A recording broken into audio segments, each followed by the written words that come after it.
다음은 한국기업지배구조원 정재규 박사님께서 지속 가능 발전을 위한 ESG 경영 활성화를 주제로 발표를 해주실 텐데요. 정재규 박사님 소개를 잠깐 해드리자면요.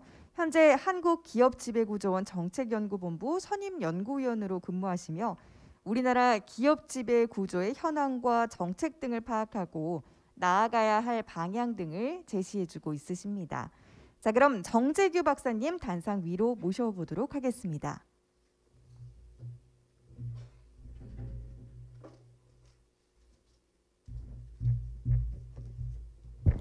네, 방금 소개받은 정재규입니다. 반갑습니다. 네, 한국기업지배구조원이라는 조직이 좀 낯설으신 분들도 있을 거예요. 간단히 소개해드리면 한국거래소 등 증권시장, 자본시장에 유관 기관들이 있습니다. 그 기관들이 상장회사의 지배구조 개선 혹은 ESG 경영 활성화를 위해서 2002년에 설립해서 전문기관으로서 연구 및 ESG 평가, 의안분석 등을 하고 있는 기관입니다. 제가 오늘 알려드릴 내용은 지속가능 발전을 위한 ESG 경영 활성화 이렇게 되어 있는데요. 지속가능 발전이라는 거는 뭐 대충 느낌으로 알 수 있겠죠. 뭐 지속적으로 발전을 하는 그걸 가능하게 하는 게 뭘까라는 의미일 것 같고, ESG 경영이라는 말이 최근에 굉장히 많이 대두가 되고 있습니다. 모든 기업의 생존 전략으로 ESG를 채택해야 된다, 이걸 실천해야 된다 이렇게 얘기를 하는데, 막상 일반인들에게 ESG가 뭘까요? 라고 물어보면 뭐 MSG는 들어봤는데 ESG는 잘 모르겠습니다 하고 처음 들어보는 분들이 많다고 많이 얘기를 해요. 사실 ESG란 말이 낯설 수도 있고 또 뭐 영어에 한자씩 모아놓은 거라서 좀 아직은 생경할 수도 있습니다. 다만 제가 오늘 이제 말씀을 드리고자 하는 것은 지속 가능 발전이 왜 필요한 이슈가 되는 것이고, 최근에 기업들은 그 지속 가능한 발전, 성장을 위해서 ESG 경영을 꼭 해야 된다라는 말들이 언론이나 뭐 이런 데 많이 나오는데 왜 그게 필요하다고 얘기를 하는지, 그리고 ESG 경영이라는 게 도대체 뭘까, 그런 내용에 대해서 좀 말씀을 드리고자 합니다. 네, 말씀드렸다시피 이제 지속 가능한 발전에 대해서 간략하게 역사적인 유래 같은 것들 정말 간략하게 한번 보도록 하고요. 제가 주로 말씀드릴 내용은 기업들의 ESG 경영을 가능하게 하는 가장 중요한 수단이라 그럴까요? 이게 관련된 정보를 투명하게 공시하는 것입니다. 기업의 ESG 정보가 자본시장을 통해서 혹은 언론이나 기타 다양한 루트를 통해서 많이 공개가 되면 투자자들이나 혹은 기업의 어떤 제품을 소비하는 소비자들, 일반 시민들도 어떤 기업이 어떻게 ESG 활동을 하고 있고 어떤 기업이 우리 사회의 발전에 도움이 되는 좋은 기업이구나, 착한 기업이구나, 이런 것들을 또 판단할 수도 있을 것입니다. 그래서 ESG 정보 공개와 관련된 얘기를 주로 말씀을 드리고요. 마지막으로 ESG 경영 원칙에 대해서 기본적으로 기업들이 어떤 부분을 고민하면 좋을까 하는 큰 그림을 좀 제시를 해볼까 합니다. 최근 이슈 관련된 부분은 시간이 허락하면 말씀을 드리고 아니면 자료로 대체하도록 하겠습니다. 네, 이게 이런 그림 혹은 이 사진을 봤던 분들도 있을 텐데요. 이게 1987년에 유엔 환경계획하고 세계환경개발위원회에서 우리 공동의 미래라는, 흔히 브룬트란트 보고서라고 이렇게 알려져 있습니다. 브룬트란트라는 분은 저 지금 사진에 있는 분인데요. 노르웨이 총리셨고 유엔 회의에서 우리 공동의 미래를 지속 가능하게 발전시키기 위해서는 무엇이 필요할까? 무슨 이유로 지속 가능한 발전이 어렵다고 봐야 될 것인가? 이런 얘기들을 했습니다. 그래서 한마디로 지속 가능한 발전이란 것은 미래 세대가 그들 자신에게 필요한 것을 충족시킬 수 있는 능력을 현재 우리가 그걸 해치지 않고 현대 사회에 현재 세대의 필요를 충족시키는 발전이다. 그러니까 우리도 발전을 해야 되지만 미래 세대들이 쓸 자원들을 다 파괴를 시키거나 고갈을 시켜버리면 미래 세대가 발전할 수 있는 여지가 없어져 버린다는 거죠. 사실 이 말의 어원은 맨 처음 제시된 거는 뭐 1972년에 성장의 한계라는 그런 보고서가 있습니다. 근데 그걸 발전시킨 개념이기도 하고요. 어찌 됐건 지속 가능한 발전이라는 것은 우리도 발전을 하기 위해서 다양한 자원을 활용해야 되지만 그 자원 활용이 미래 세대에 필요한 자원까지 고갈시키는 것은 안 된다라는 그런 핵심 내용이 있습니다. 이러한 그 지속 가능 발전을 하기 위해서는 지속 가능 경영 보고라는 거가 필요하지 않을까? 이런 보고를 좀 해야 된다. 그러니까 공시라는 개념으로 자본시장에서는 활용을 하고 있는데요. 정보를 알려야 된다. 이런 얘기들이 하고 있습니다. 그래서 책임 투자 원칙이라는 게 2006년에 처음 이제 출발을 하게 됩니다. 유엔에서 시작을 해서 처음에는 UN PRI였는데 최근에는 유엔이란 말을 떼고 그냥 유엔하고 파트너십은 유지하지만 독자적으로 국제기구로서 책임 투자 원칙을 이끌고 있습니다. 이 책임 투자 원칙이라는 거는 좀 간략하게 개념만 말씀드리면 투자를 하는 데 있어서 돈을 가진 사람이나 남의 돈을 빌려서 투자를 하는 사람이나 투자를 함에 있어서 책임 있는 투자를 해야 된다. 그 투자가 사회의 통합을 방해하거나 환경을 파괴하는 그런 방향의 투자여서는 안 된다라는 게 핵심 키워드입니다. 현재 3,800개사 정도가 여기에 참여를 하고 있으니까 전 세계에 커다란 펀드나 뭐 이런 자산 보유자들은 거의 다 가입을 하고 있다고 보면 되고요. 우리나라 국민연금 같은 경우도 여기 서명을 하고 가입을 해서 활동을 하고 있습니다. 앞서 잠깐 앞서 발표자께서 언급을 하셨었는데 TCFD라고 기후 관련 재무정보 공개 태스크포스, 사실 지금 글로벌 차원에서 가장 각광을 받는 내용은 환경 관련된 겁니다. ESG 중에서도 이 분야를 가장 많이 지금 얘기를 하고 있죠. 사실 우리 뭐 기후 변화에 실상 피해를 받고 있기도 하죠. 뭐 얼마 전에 호주에서 바로 엊그제인가요? 뭐 홍수가 막 나기도 했었고 또 뭐 이렇게 하여튼 여러 가지 환경 피해들, 우리 황사라든지 어쩌면 이 코로나 같은 경우도 그런 거에 어떤 그 영향이 있지 않을까라고 생각할 수도 있을 만큼 기후 변화나 이런 환경과 관련된 내용은 굉장히 중요합니다. 그래서 이걸 조금 회복을 시키고 보호를 해야 된다라는 측면에서 기업들이나 다양한 기관들도 노력을 해야 되는데 도대체 어떤 정보를 어떻게 공개하는 게 좋을까라는 거를 제시를 하고 있는 게 TCFD입니다. 요거는 금융안정위원회라고 국제기구인데요. 그 세계적인 리더 국가 25개 국가의 중앙은행하고 재무 담당 부서 그리고 국제기구들 IMF, 월드뱅크, 뭐 OECD 이런 데가 참여를 하고 있습니다. 우리나라 한국은행하고 금융위원회도 여기 참여를 하고 있습니다. 네, 그러면 이러한 다양한 그런 흐름 속에서 ESG 경영이라는 게 화두가 되고 있는데 과연 ESG 경영이라는 게 뭐냐? ESG가 각각 환경, 사회, 거버넌스의 이렇게 약자들, 제일 앞자를 영어 약자를 뽑아온 건데 쉽게 얘기하면 이런 걸 것 같습니다. 환경 경영이라는 것은 기업이 경영을 하는 과정에서 어쩔 수 없이 환경에 해를 입히거나 혹은 그 이윤을 얻는 과정에서 환경을 파괴하거나 오염물질을 배출할 수밖에 없는 경우들이 있는데 이러한 오염물질 배출이나 이런 부분을 최소화하자. 그리고 가능하면 그런 정화시설이나 이런 걸 많이 하고 그걸 통해서 지속 가능한 미래를 만들어 보자. 환경 파괴를 최소화하자. 물론 이런 과정에서 기업들은 그런 시설을 해야 되니까 돈도 더 들어가고 비용 문제도 있겠죠. 하지만 그게 그 후에 더 크게 결과할 그런 거에 비하면 오히려 적은 비용일 수도 있다라는 부분을 인식해야 된다라는 내용일 거예요. 그래서 뭐 친환경 제품 개발이라든지 뭐 여러 가지 내용들 이런 것들이 포함이 될 수 있을 겁니다.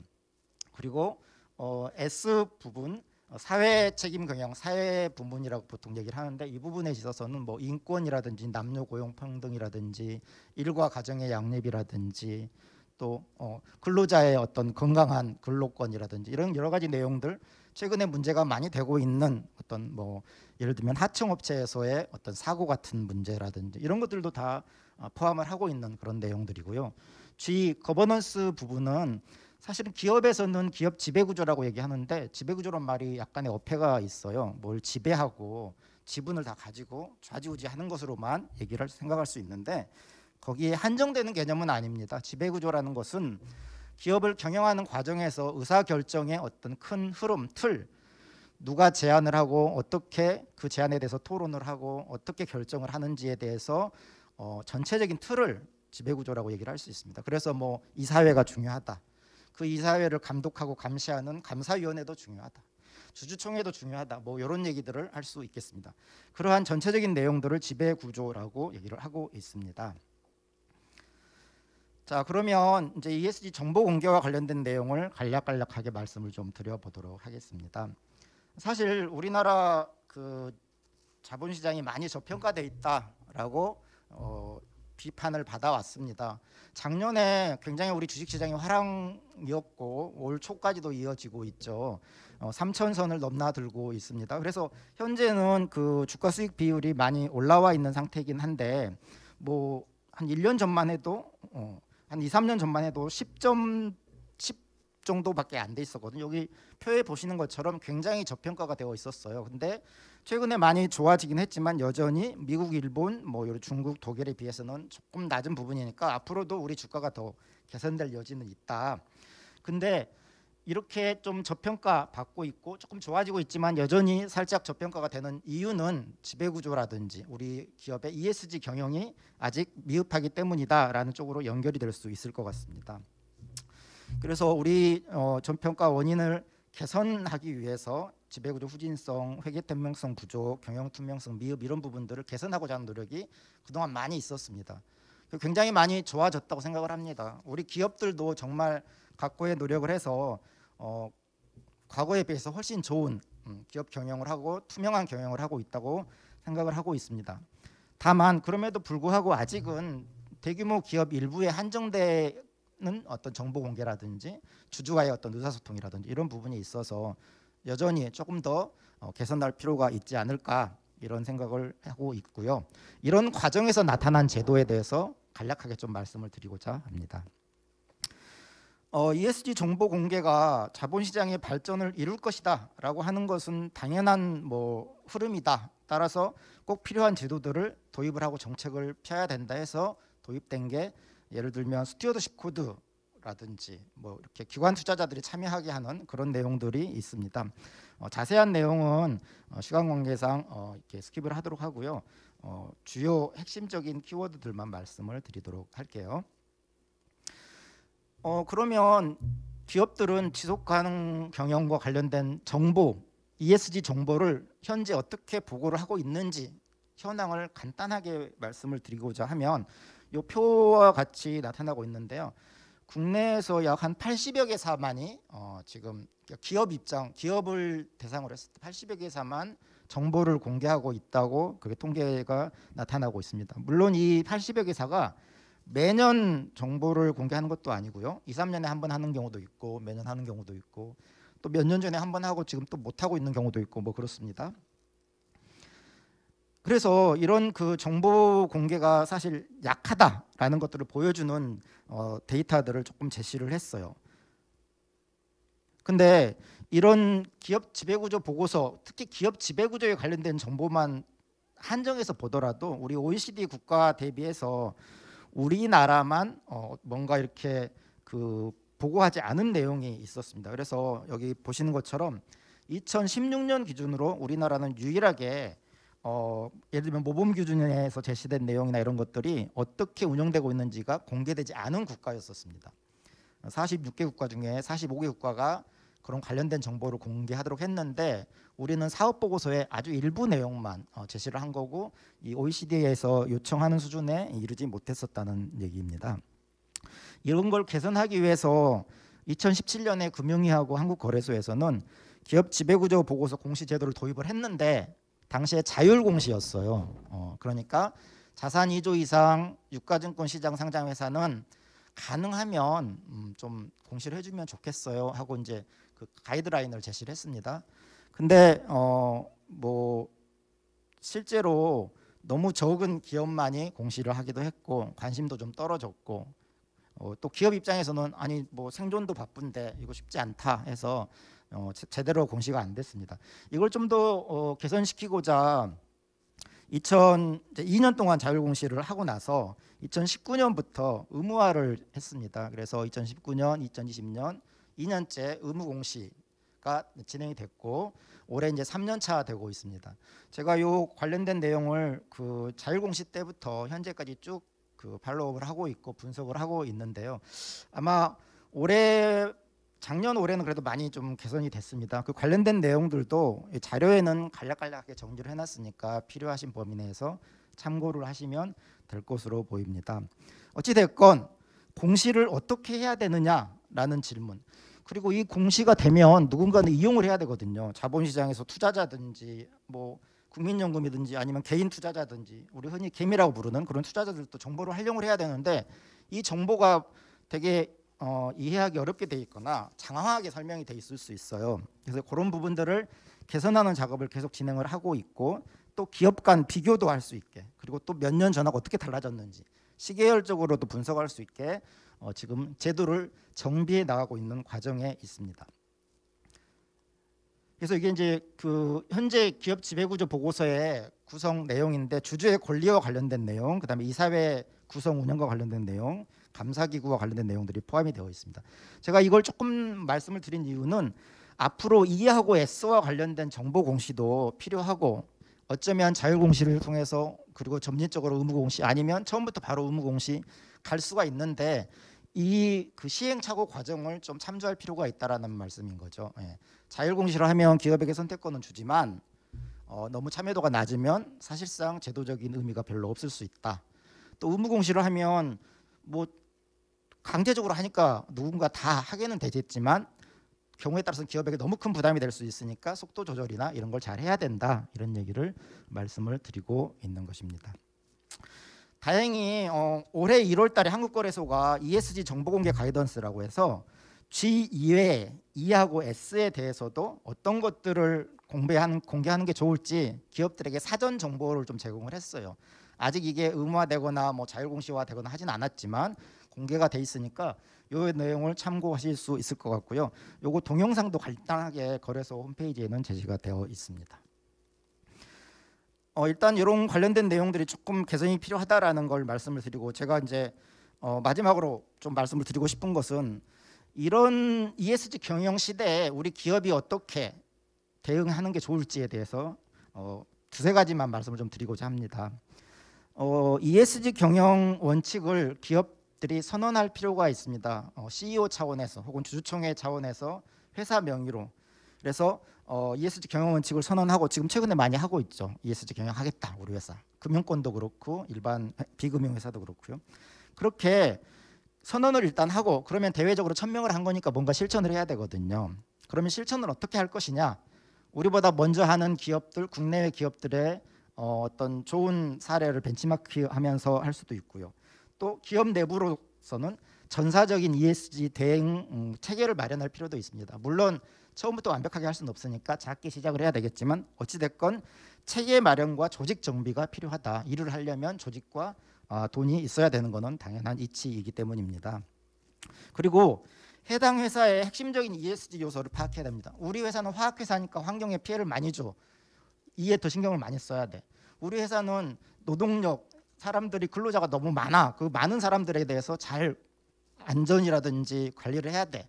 이렇게 해서 우리 회사에 특화된 ESG 요소가 뭔지를 먼저 파악을 해야 되고 그 요소 중에 핵심적인 요소들은 이사회 차원에서 관리를 해야 됩니다. 이사회에서 논의를 해야 되고 로드맵도 마련해야 됩니다. 그리고 또 더 중요한 내용이라고 할 수도 있는 건데 이러한 모든 내용들이 기업의 이해관계자하고 의사소통을 통해서 개발되고 발전되어 가야 합니다. 기업 내부에서만 고민을 하는 게 정확한 좋은 답을 만들어내지는 못할 수도 있기 때문에 주주라든지 기관 투자자 혹은 전문가들하고 지속적인 의사소통이 필요하다라고 볼 수 있겠습니다. 지금까지 말씀드린 내용이 제가 꼭 말씀드려야 되겠다고 생각하는 핵심적인 내용들이었고요. 이 뒤에 있는 부분들은 이제 지배구조와 관련해서 최근에 논의가 좀 필요하고 뭐 기업의 리스크로 작용하는 것들입니다. 최고 경영자 승계와 관련된 문제, 요즘 승계 문제 많이 나오니까요. 그리고 감사위원회 내부 통제와 관련된 얘기, 최근에 뭐 감사위원 분리선출과 관련된 법안이 통과되기도 했었는데 이런 내용, 그리고 또 최근에 그 이사회의 젠더 다이버시티 문제, 여성 이사 문제, 이런 것들은 중요한 요소들이고 기업들이 체계적으로 대응을 해야 되는 그런 내용들이라고 생각을 해서 이렇게 소개를 드렸습니다. 오늘 발표는 여기까지 하도록 하겠습니다. 고맙습니다.